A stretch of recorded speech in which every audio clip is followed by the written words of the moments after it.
Are you ready for an extreme makeover of the mind?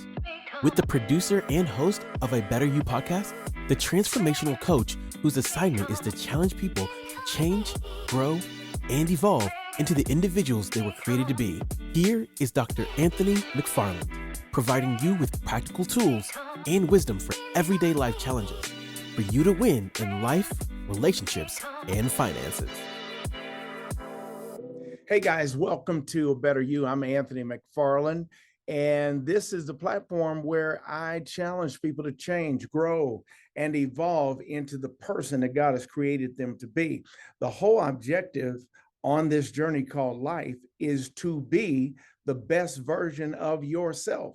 And I tell you, when there's a better you, there's potentially people who will be impacted by you in such a way that they desire to be a better them. And when there's a better you and there's a better me, there's a better us. Guess what? There's a better world. But with that being said, I'm excited about this podcast today because based on last week's response to the topic of how to identify toxic people and how to handle them, I decided to do a part two. For one reason, I have personally experienced toxic people, toxic relationships, and really didn't know how to handle those individuals and wished I knew how to identify those type of personalities because they're very poisonous in some respects. And then I didn't know how to heal from whatever it was that they did to me or whatever the hurt or damage was that they caused me. And so that was a process. And for the most part, it started in my formative years as a child, a young person. And then, of course, as I grew older, I would experience very toxic people in certain parts of my life. And that can be personal for me. I experienced it in business, in the workplace, as well as one or two partnerships that I went into. Again, if I would have known how to recognize someone who's toxic, let alone who has a personality disorder, and know how to address them, deal with them, or make sure that I do not allow them into my space, into my life, then I would have been able to miss some of those unfortunate experiences that I had. But in last week's podcast, I shared with you how to identify toxic people and signs you're in a toxic situation with someone. I also pointed out how to know if someone is a narcissist. And so I shared with you last week, some of the signs are they gaslight, they lie to you consistently, they flip things on you, making you think it's you. They don't apologize properly. They don't understand how their behavior makes other people feel because they're just totally oblivious to it. They're in denial in some respects. And so therefore, it's hard for them to see themselves. Oftentimes, they think they are superior to others. And I'm telling you, I have been around people like that. And if you're not secure in who you are, and you don't have a standard that you live by and boundaries that you have for your life, they will impress upon you their superiority over you. And, because people like that, they want to suppress you. They want everyone in their circle to feel as though they're beneath them and they're the best. They're superior, they're the creme de la creme, so to speak. And so oftentimes these individuals who are toxic, they see themselves as a victim of their own behavior. Yeah. And, ultimately people can't change a person's toxic personality traits. That individual has to want to change. First, they have to be open to see themselves. And oftentimes that won't happen until they connect with someone whom they value. They connect with someone who they respect, who they revere. And if they don't come into a relationship like that, it then takes something extreme to happen to them for them to take a second look at themselves, the way that they treat others, for them to say, okay, you know what? I haven't been the best person in my relationships, in my family, in my marriage, and in my business dealing. So with that, before we move on, make sure, if this, especially if this is your first time joining me on this podcast, make sure you subscribe to this podcast and click like, share based on the platform you're watching or listening to the podcast. Share it with other individuals that you know. But I love to hear people's feedback. So pop in your comments, your takeaways from this episode. All right. With that being said, I hope you're ready to do some work, take some notes. And so you need to get a pen and a paper so that we can pull up our sleeves and get to work here. One of the greatest gifts as a human is the ability to choose how to live your life and choose what you do and don't allow into your life. I think it's important that everyone walks in the revelation that your life doesn't have to reflect today's reality TV shows where you stay in toxic relationships because there's a paycheck tied to it or there's a benefit tied to it. Oftentimes when you stay in a toxic relationship, it's because you don't value yourself. It's obvious that the other person doesn't value, but you don't value yourself. Oftentimes we want other people to value us, but value starts with you. You have to see yourself as the greatest human being in your own life. You have to see yourself the way that God sees you. And he sees you as terrific. He sees you as beautiful. He sees you as awesome, great. Why? Because everything he creates is great, right? But unfortunately, most people who are in a toxic relationship experience an ugly ending. Toxic, when we think about that word toxic, it simply means poison, an individual that's poisonous. And when you have been poisoned, you need to go to emergency and get help and healing, right?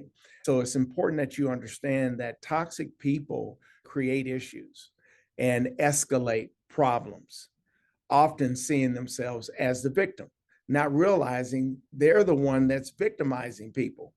And so toxic people are those in toxic relationships avoid taking any responsibility, avoid taking any blame and ownership of their part in the conflict or why the relationship isn't going the way it needs to go, leading to issues like overthinking or resentment for that partner. And again, not really understanding how to put things in proper perspective so that they see themselves versus making you into the problem, and you see yourself making sure you're not making someone else into the problem, because one of the things that you don't want to be is the individual who's toxic in the relationship, or you've allowed someone that's toxic, poisonous, unhealthy in how they treat people to become your MO, for that spirit to transfer onto you, for you to become the very epitome of what you hate about someone else, about your parent, about your spouse, about a loved one, because you're actually guilty of that very same thing. And so at some point in time, I think it's important that everyone learns how to heal from toxic relationships, toxic partnerships. Again, toxic relationships can be different for everyone. They don't always start out toxic. And I think that's important to point out. And so many people live behind a mask that oftentimes you don't know you think you're getting Long Ranger and you're getting Dr. Jekyll, Mr. Hyde because he has a mask on.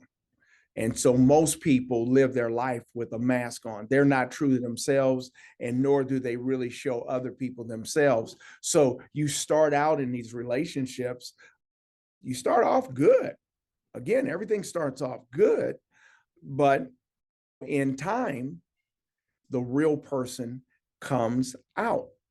So again, most relationships, friendships, business partnerships, they don't start out toxic.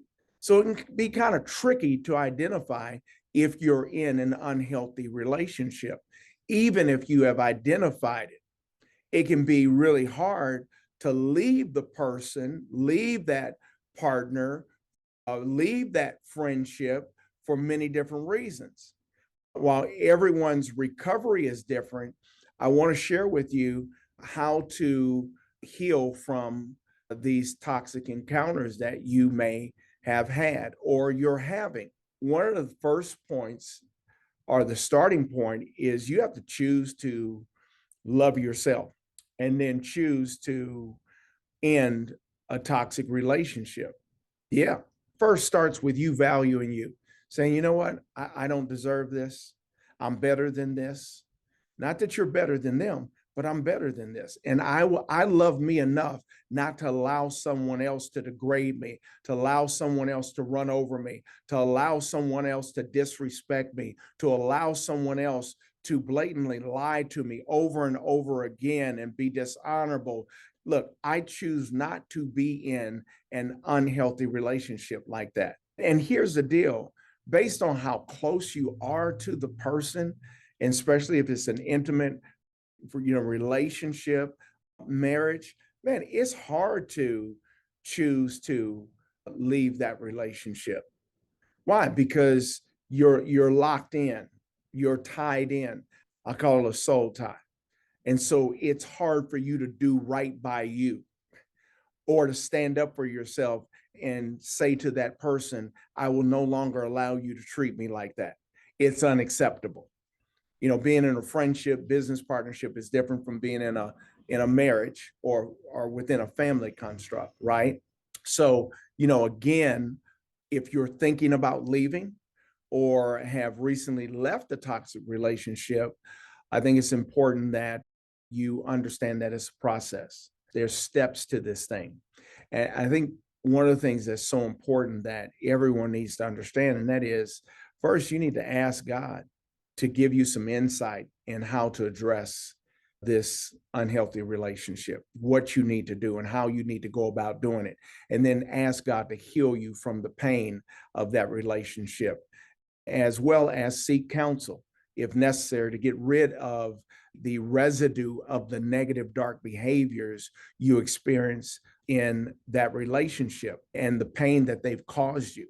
And maybe sometimes it's your children, which may need help healing from your toxic relationships with their father or their mother or someone that you brought into the household. Why? Because they're dealing with the side effects. And oftentimes adults don't realize that, man, children are, just as you're traumatized, the children are traumatized as well. And oftentimes parents and individuals will neglect to make sure that their children get the help that they need to overcome that traumatizing experience or relationship that you are in. Oftentimes, the most brutal and agonizing hurts in our lives are things that aren't visible, but looking directly at us. The things that hurt us the most could be kept a secret, of course, and we've all been there if you want to, but it's the hidden hurts, memories of events or words that have been spoken in the past that can still haunt us today. Again, if we don't deal with it. What are we talking about? At some point in time, you just have to desire and want to be and will to be a better person, a different person, a better version of yourself.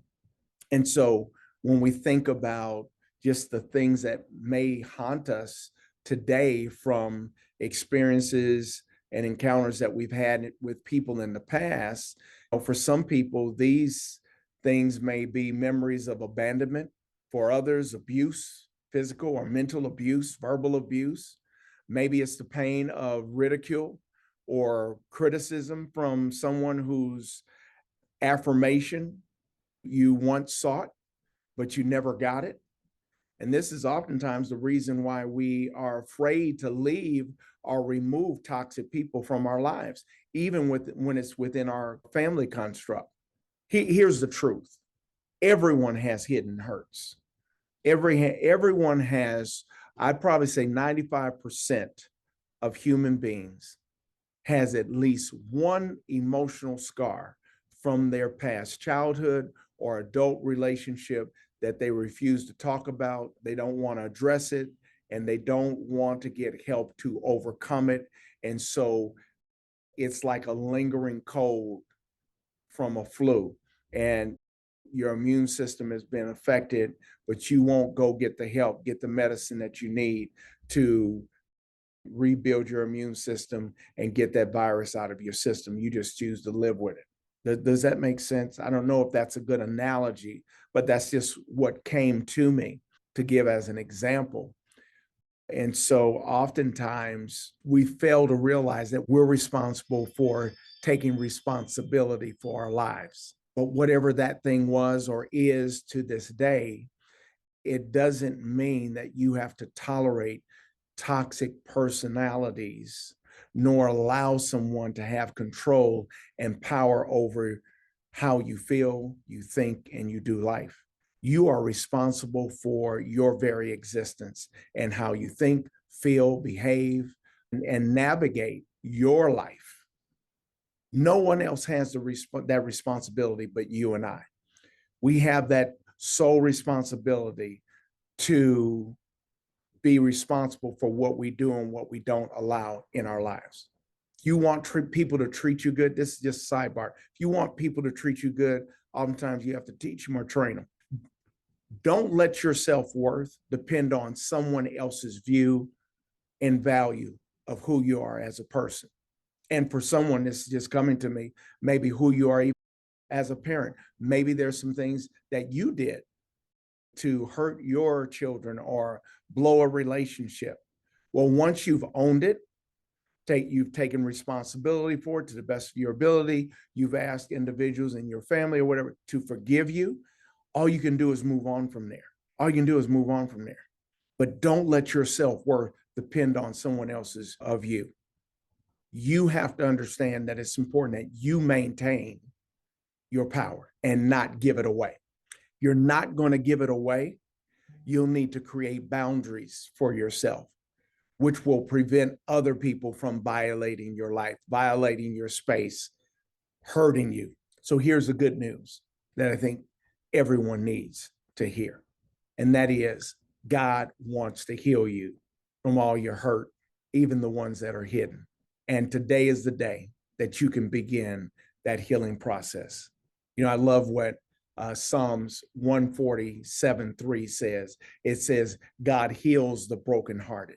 So even if you don't feel like you can be healed from whatever has happened, let me share something with you. God wants to do supernatural surgery on you, and I'm here to assist in that process. So here are a few things that we need to do.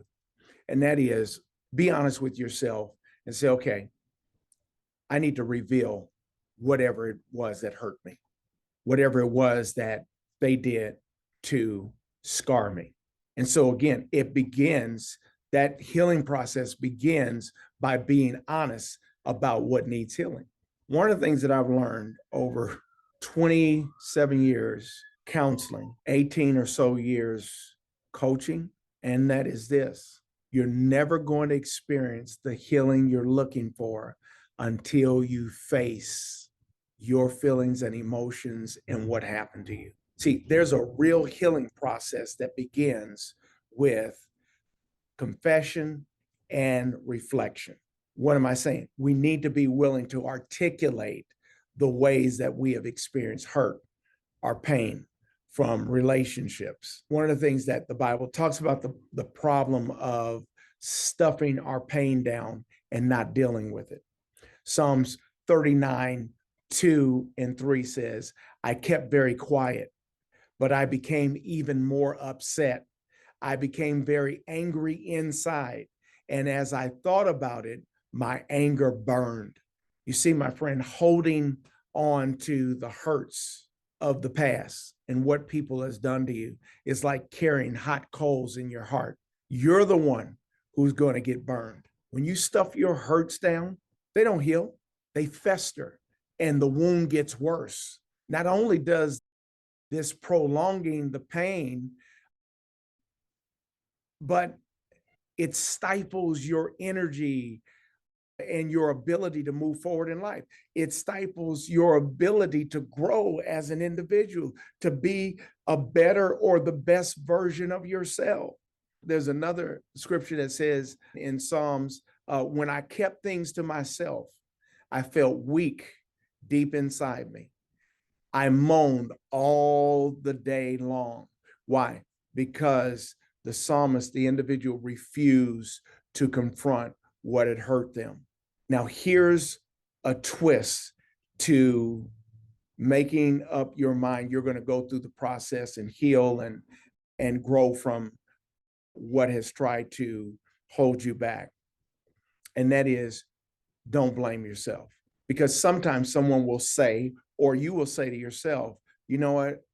You're the fault. You're the reason why this happened. I'll never forget someone that I love dearly that I brought into our organization. Once the person that I brought in, who was poisonous, toxic, caused great harm to everybody in the organization. This person who was tied to him outside of organization, or I just say it, our ministry, said, you were the one that brought that person into our life. And that was a hard pill to swallow. So I had to own it. And then at some point in time, I had to stop blaming myself. Why do you have to stop blaming yourself? Why do I say do not blame yourself? It's not your fault that someone else treated you poorly or caused people you love hurt, harm, or danger. Again, I can't say it enough. Many relationships start out healthy before becoming toxic. Why? Because people don't show them their true selves. There was no way for you to know what was coming. There was no way for me to know, although there were a few glimpses of personality flaws, traits and tendencies that were not good, but when you purpose to kind of give people a benefit of the doubt, show them love, you follow what I'm saying, you want to give somebody a second chance, you're willing to look beyond that or past that. Why? To give them a shot, right? But sometimes what I've learned over 23 years running a ministry and several years being in business, that God will show you signs of toxic people, people who are unhealthy. And let me share something with you. When he reveals those things to you, believe it. Better yet, when people show you themselves, believe them. Oftentimes, we don't want to believe who people are actually showing themselves to be because there's either a connection or some type of benefit that you're getting out of that relationship. Again, whether it's friendship, business, intimate, you're getting something out of it. It could be you get joy from being around them. They make you laugh, but you know that they're a liar. But you choose to give them a pass here, give them a pass there, not realizing at some point in time that thing's going to come back and haunt you. When I talk about not blaming yourself, sometimes you have to even forgive yourself. So if you've already been hard on yourself, it's a critical step in recovering from an unhealthy relationship. Now, the next thing that is so important is that you get okay. And a lot of men have a hard time with this, with feeling your emotions. See, leaving an unhealthy relationship can summon really painful and confusing feelings. especially if you're in a situation where there's a divorce, right? Because a divorce is just like a death. So there's a grieving that takes place, even if you hated the person. There's a grieving that takes place. Why? Because there's been a tear, a rip. Something has been torn from your life, removed from your life. And so sometimes it can give you a sense of freedom, but it can also be incredibly difficult at times to really move on. See, letting go of a relationship isn't always easy. Letting go of a job isn't always easy. Allowing yourself to be upset and feel your emotions when you need to is very important. After giving yourself all the time you need to feel everything you need to feel, if you try to stuff down those emotions and feelings, it's only to your detriment. So you have to give yourself space to feel and process your feelings in that process. And then what happens is, by you going through the process, when we talk about being or becoming a better you rediscover your true self. See, toxic relationships can make people forget who they really are and what they really like outside of the relationship.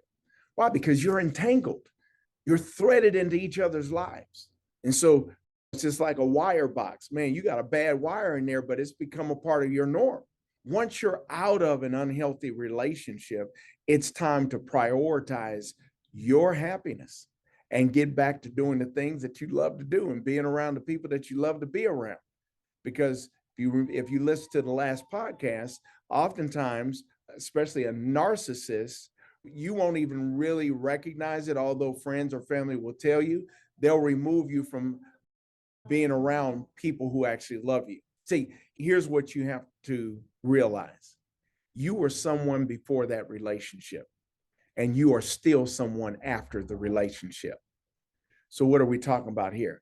The biggest step is, hey, getting to a place where you're going to practice self-care. Again, why? Because toxic relationships can take a huge toll on I don't want to call people survivors, but an individual's emotional and physical well-being. And so many people find that they stop taking care of themselves while they're in toxic relationships. And so after that disconnect, try making extra time for yourself and do things you truly want to do. Again, I can't say this enough. It may be reading a book. It may be going for a long walk. Hey, going to the mall and just shopping for yourself. Just spend a day shopping and loving on you. Come on. Could be going to the movies. It could be, watch this, fixing your favorite meal because you haven't had your favorite meal in a year. Why? Because you've always had to acquiesce to what someone else wants, and they're not considerate of what you want to watch. Could be speaking of watch, it could be you binge watching your favorite Netflix show, you know what I'm saying? Or something that's come on. And I don't subscribe to that. Watching TV being a normal part of your life if you're going to grow and excel in different areas of your life. But there's no wrong way to listen to yourself. There's no wrong way to prioritize your needs and practice self-care. It's just something you need to do. So with that, hey guys, I hope that you have gotten something out of this episode today. This is part 2. And so I thank you for joining me today. And I hope, again, you received a few good nuggets, some great takeaways for your life, or maybe a loved one that you know who's going through a tough season and needs a few words of wisdom for their life and relationships. Or better yet, maybe you just send them this link so that they can hear it or watch it for themselves. Again, if so, I encourage you, and I would appreciate you sharing the link, sharing this with your network, and pop in a comment to let me know what your number one takeaway was today. I'm big on takeaways. What's your takeaway? And then if you'd like to receive a complimentary power session and experience a one-on-one discovery call from me or one of my team members, go to my website, abetteryou.com, abetter-you.com. I'll say that again. Go to my website, abetter-you.com, and subscribe to my ABU community. And I'll look forward to helping you win in whatever area of life, relationship, or business endeavors that you need help in. God bless you. Until the next time, I'll see you at the top. Thank you for tuning in to a Better You program with Anthony McFarland. Don't forget to like, subscribe, and follow on your favorite podcast platform so that you never miss an episode. Thanks for listening.